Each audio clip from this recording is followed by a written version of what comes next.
হুগলি জেলার প্রসিদ্ধ ও প্রাচীনতম তীর্থক্ষেত্র বাবা ঘণ্টেশ্বর শিব মন্দির।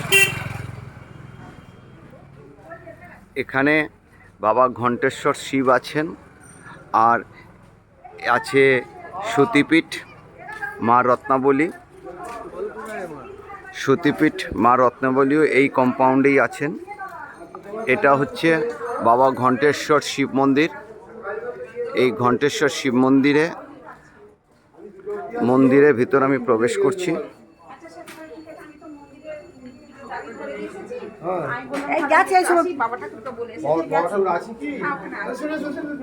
এটা গর্ভগৃহ।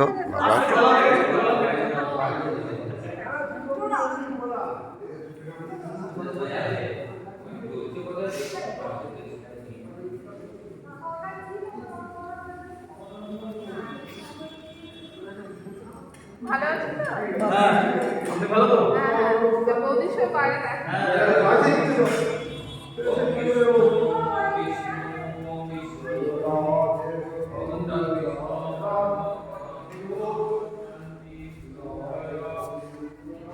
এটা হচ্ছে শিব মন্দির, বাবা ঘণ্টেশ্বর শিব মন্দির। দেখলেন এই কম্পাউন্ডে অনেক মন্দির আছে। এটা হচ্ছে মন্দিরের সামনে রাট মন্দির। এটা হচ্ছে নহবত ঘর।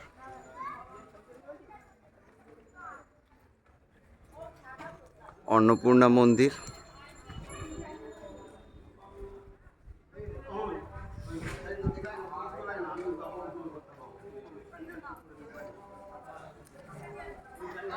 সামনে যে গাছটা দেখা যাচ্ছে এটা হচ্ছে অশোক গাছ।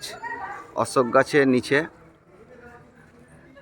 বজরং, মানে যারা হনুমান যে আছেন, মা সীতা আছেন, নন্দী মহারাজ বসে আছেন। এটা হচ্ছে পুজোর কম্পাউন্ড।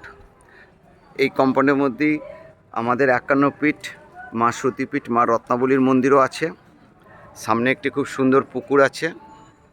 আমি পুরো কম্পাউন্ডেই এই ভিডিওতে দেখাবো। এটা হচ্ছে একটা পীর বাবার মন্দির,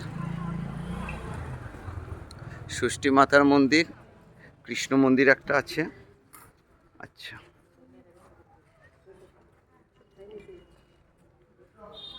এইখানে বছরে একবার দুর্গাপুজো করা হয়। আচ্ছা, এটা হচ্ছে মা রত্নাবলী মাতার মন্দির। এটা সতীপীঠ। এই সতীপীঠ হচ্ছে মায়ের এখানে কথিত আছে মায়ের দক্ষিণ স্কন্ধ এইখানে পড়েছে।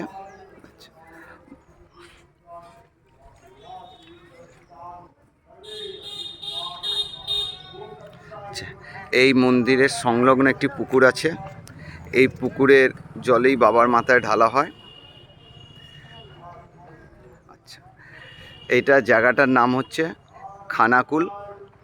এই মন্দিরে আসার সুবিধাটা আমি বলে দিচ্ছি। হাওড়া থেকে যারা আসবেন ট্রেনে করে তারকেশ্বর আসতে হবে। তারকেশ্বর স্টেশনে নেমে বাস পাওয়া যায়। বাসে এসে খানাকুল নামতে হবে, বা রামনগর স্টপেও নামা যায়। গড়েরহাট বাসেও চাপতে পারেন, দিগুড়িহাট বাসেও চাপতে পারেন।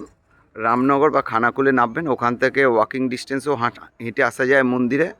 মন্দির খুব ভালো লাগবে। এখানে সব দেবদেবীর পুজো দেওয়া যাবে, তার সঙ্গে শিবের পুজো তো করা যাবেই।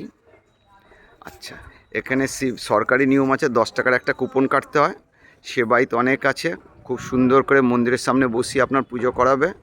তার মধ্যে একজনের নাম বলছি, উৎপল বন্দ্যোপাধ্যায়, খুব ভালো পুজো করান। মোবাইল নাম্বারও দিয়ে দিলাম 9434828423। আর বাপি বটব্যালও আছেন 8515898429।